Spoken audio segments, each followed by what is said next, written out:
Hello दोस्तों, good morning. सवेरे सवेरे 10 बज रहा। नमस्कार दोस्तों, हम किरण शर्मा, हमारे यूट्यूब चैनल में आप सभी का स्वागत है।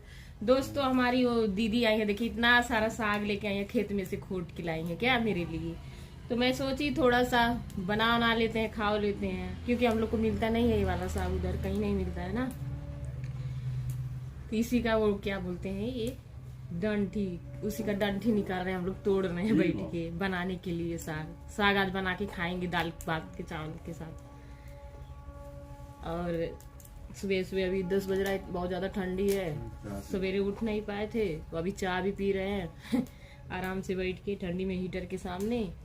दोस्तों, आप लोग अच्छा कमेंट नहीं करते हो यार। हम सबके वीडियो पे कमेंट करते, लाइक सब्सक्राइब दबा दबा के करते, आप लोग नहीं करते हो। मुझे दो आंख मत किया करो, मुझे भी सपोर्ट किया करो, ठीक है ना। बाय बाय दोस्तों।